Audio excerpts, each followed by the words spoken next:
name is Melissa. I am pretty much an advocate online. I've had a YouTube channel since the dawn of time, which would be under the name I Drank the Seawater, where I raise awareness for mental health, for Tourette syndrome, and I've more recently started a few other projects since in the last year-ish. So throughout the whole pandemic. Yeah. Can you talk a bit about what you've been doing throughout this time? Yep. I've been, well, it's a few things, mostly mental health related, podcast, creating a new app, and a new channel, all kind of intertwined, related in topic of mental health. And that's been kind of growing, and I've been pretty active in trying to get it out there. So it's actually kind of taking off, which is nice. So when you say active getting it out there, what have you been doing to get it out there? Well, one, producing content, and also making sure that, like, say with the podcast, making sure that the apps that are out there carry it if they aren't already carrying it, because most of them already actually just happen to have been carrying it already, but they kind of went to other sites and posted it out, and created social media accounts for the podcast, and yeah, contacting people, making sure that it gets out there. Yeah. Right. So I was gonna say, what kind of podcasts and videos and all that are they? Do you want to talk a bit about what you do on them and what your, like, the goal? So, well, part of it is raising awareness. The topic is the specific mental health topic is dissociative identity disorder, which is if for those who don't know what that means, because it sounds like complicated lingo, is essentially what used to be known as split personalities or multiple personality disorder. So I talk about what it's like to live with this disorder, and kind of bring like a different perspective, because it's seen with a lot of drama and or like fascination.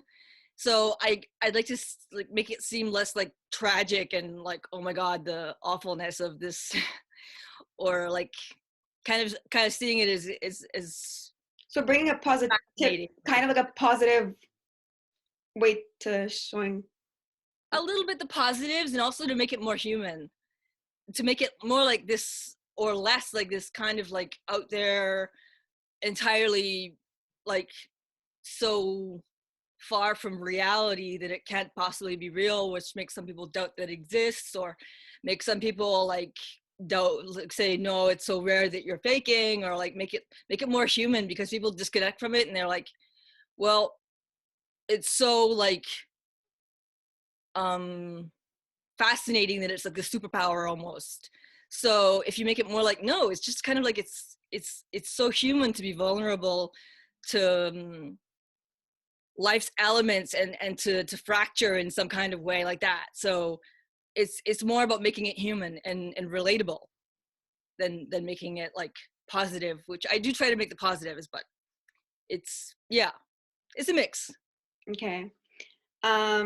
And I guess you've met a lot of people who have the same condition throughout this whole... Through online. Yep. Yeah, people reach out to me, and they talk to me about their situations, or connecting with what they go through, or just kind of saying thank you, like you're putting. How does it feel to be that person, to like be there and like help others? I know you have all your mental health things you've been doing, and this new one also, and you're kind of there to like help them, and like almost like a public speaker, right? So it kind of like gets the word out there for them. And how does that feel? It feels pretty great. I said it was sometimes that I felt like I didn't really have much else in terms of like motivating me to keep going, and I felt like people connecting and saying that they felt so positively about it, that they like, say, I get messages, some guy said that he mentioned me in his speech at his wedding, which is, do you know what he said? No. And there was someone who said, well, my favorite thing to hear, not that it's good to hear that someone's been through like difficulties, but my favorite thing to hear is, you saved my life. I didn't kill myself because of you. I stopped self-harming because of you. I'm recovering from my eating disorder because of you. And like, because of my videos and the content that I produce. And at least I used to be very, very good at getting back to everyone and messaging everyone who messaged me. I read every comment. I connect with people. I try to make sure that they know that I legitimately care, and that it's not just like content that I'm, putting out, not really wanting to connect. It's something that means a lot. That's really nice. You Yeah. just mentioned reading every comment and getting back to people. I was just curious, being someone who does a lot of online performances or like videos, do you get a lot of negative comments? And how does like, Percentage-wise, you would think that it would be like, whoa, but like, I mean, in a way, the negative comments are like, those are the ones you focus on and that you really get like stuck on.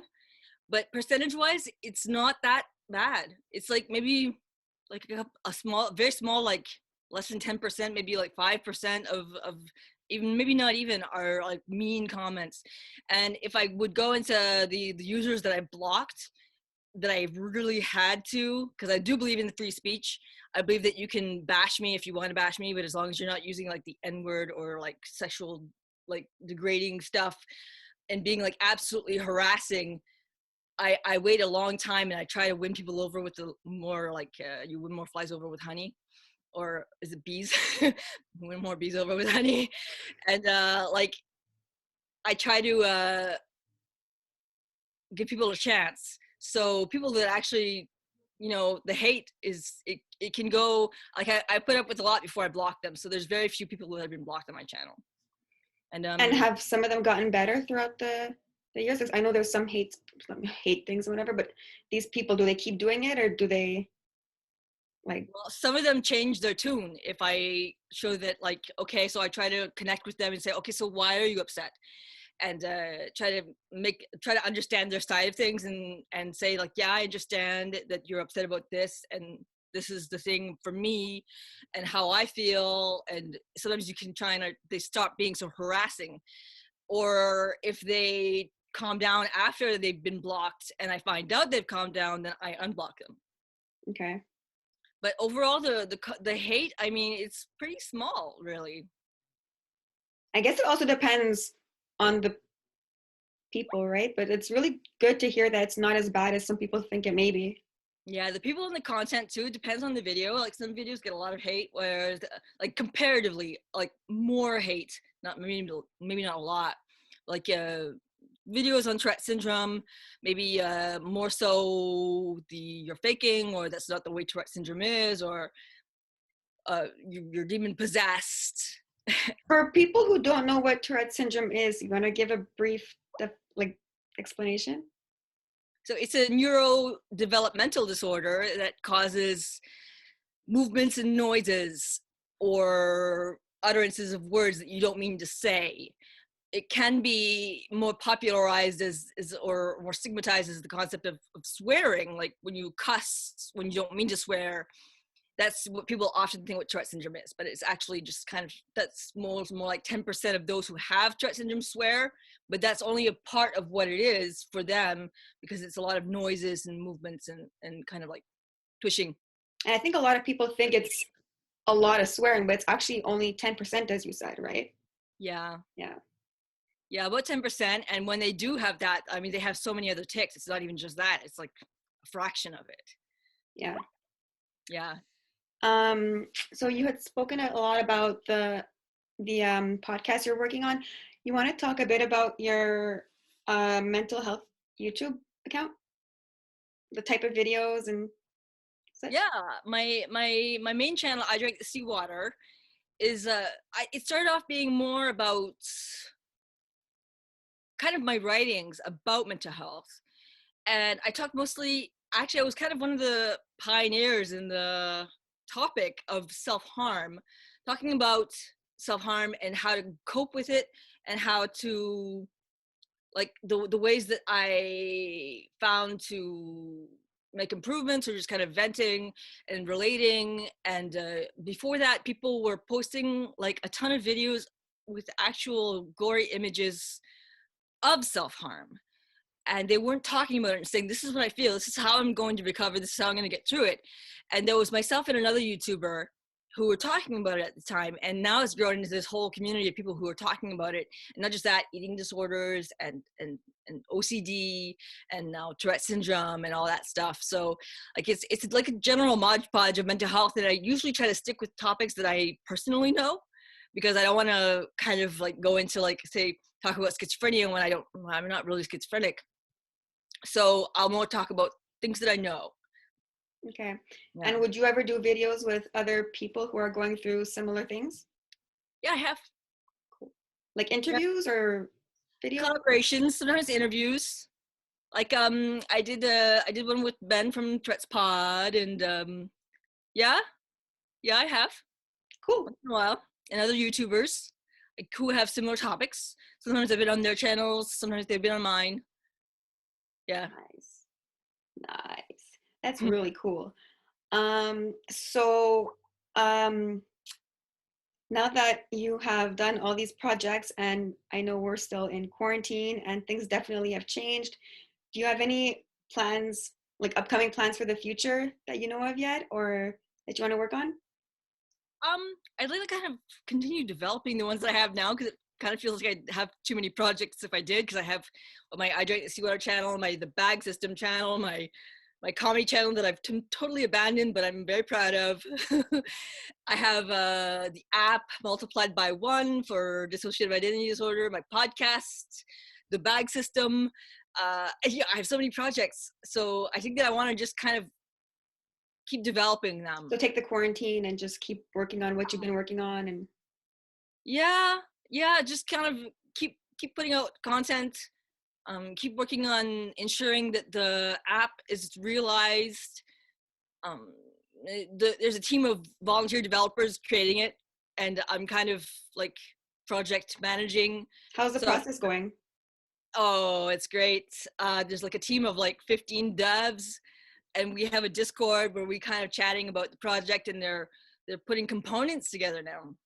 Nice. Which apparently means like the buttons and the, like a component would be basically like the return button or the save button, or buttons of like, not necessarily just, anyways, just like the screen, every little piece of they're putting together is pretty great. And they're motivated. Not some people have more time than others, but it's really nice because they're just giving of themselves for this project. And that's really cool. Yeah, it's really cool.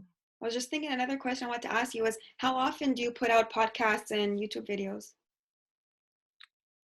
YouTube videos on my main channel about twice a month. I don't really have an upload date. I just kind of like, whenever I kind of feel like I have something to say. And my podcast, my goal was about once a week.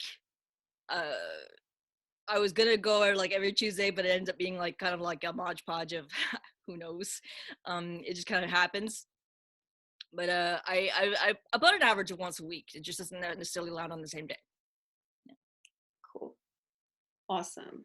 Yeah, it's pretty successful though, because it's well, I'm kind of motivated to get it out there too, but it's made it on the charts for podcasts. That's awesome. That's so cool. Yeah, it was in the, actually, was it, I can't figure out which date exactly. It was this last week. It made it on the charts for top worldwide, like global podcasts in general, where the like under in the top 1,000, which for global, I mean, in a general, not even in the category, but just podcast period, in the top 1,000, that's pretty good. And that's then awesome. No, that's awesome. In the top 708 or something of like mental health on Apple Podcasts. It was pretty that's cool. Pretty cool. Do you interview people on them, or like what are they about? There was one of them I interviewed. It was sort of like more like a game. We kind of like had a game on like what dissociative identity disorder was for me and for her, and we kind of made a "Did you ever" game where I made up 10 questions and so did she, and then did you ever, what was one example? So going forward, do you think you do more interviews or just like your story? Yeah, I have one lined up Cool. with an author who's related to dissociative identity disorder. That's awesome. And she's also a peer support specialist. So we're going to be doing like a mock therapy session, which she would have with someone with a peer. In other words, someone else, she has dissociative identity disorder, and she's a peer support specialist for other people who have it, and helping them. So we're gonna do like an example of what that would look like. Oh, that's interesting. Super cool. Amazing. Did like a short story in the last one. I wrote a short story and I read a DID short story. DID is in dissociative identity disorder. I did like more like facts in terms of like what it is, what the structural dissociation is, and the, you know, like what it going into like the deep end of like what DID is, and others were like kind of just like sharing my story and my perspective. And so this definitely seems like it's growing into something. Yeah. Wow. Pretty exciting. I'm must be really happy. Yeah. So the podcasts started recently, right? It started in October. I put out one episode and then went on like hiatus after one episode. But it's the last month-ish, 6 weeks I've been putting out like about every week or two. Nice. That's really cool. Well, good luck with everything. Thank you. And there was a since the pandemic concept, which was basically I've always been pretty much online. So, and I'm pretty much a homebody already, right? So I'm not really like I wasn't really pre-COVID going out to parties and stuff like that. It was more like COVID would change from the perspective of what I'm doing with the podcast and my YouTube and everything, was that other people are so online right now. Yeah. That kind of measures the amount of success that you can have. Like, I mean, so many more people are listening to podcasts, but also so many more people are making podcasts. Yeah. So many more people. It's growing, like it's booming now. Like it's just like everyone's making a podcast. Like the thing. It's the thing. So I mean, the average podcast, if you're getting 150 downloads after a month of one episode, you're in the top 50%. So that's not a lot because there's so many of them out there. Yeah. Yeah. So, but there's so many people reaching out for this content because they're stuck inside. That's it. So it's a good way to gain the word out there. Impacts it. And it also kind of impacts like with the app, those that are available to help out because they're volunteering, and you know, it impacts a lot of things. People are inside, kind of good for content. You need this. But I mean, I've always been a homebody, so I don't really feel like. So if I would ask you the question that I know I'm going to be asking other people, what do you miss the most about the life before quarantine? Is there something, or has it been the same for you since you're already a homebody? In a way, it's kind of been the same, but there's something that I'm kind of like, I mean, it's kind of like this dystopian future we're living, and things are changing so much that, I mean, I've always been of the perspective that, like, all the bull that I've been through, I wouldn't take it away. Not that I would say I'm glad COVID happened. I'm just saying things shape us, and they shape the future, and they shape where we're going. And I don't know if I'm necessarily like mourning my life pre-COVID. I certainly wouldn't say COVID is a good thing, but like it's happened. And now that it's happened, where are we going with this? I mean, what's the future? And it's molded the entire world, and it's not necessarily in an entirely bad way. Like, I mean, I feel like I've learned a lot about myself through this time too. So I understand. Yeah, being inside, you're like, so many people are like connecting with themselves, and not necessarily in a very like glad about it way, but they're certainly being molded by it, and like it's not necessarily a negative thing, because so we're connecting maybe through social media, but we're connecting in a way that we never had before, and I'm kind of interested in seeing where that's going. Yeah, and in one of those ways is what you're doing, so yep, it's so cool. So before we end this off, was there anything else you wanted to talk about or bring up, or? I guess I've kind of mentioned what my medias are and what I've been doing, and I think it's covered. Thank you so much for joining. Thank you for inviting me.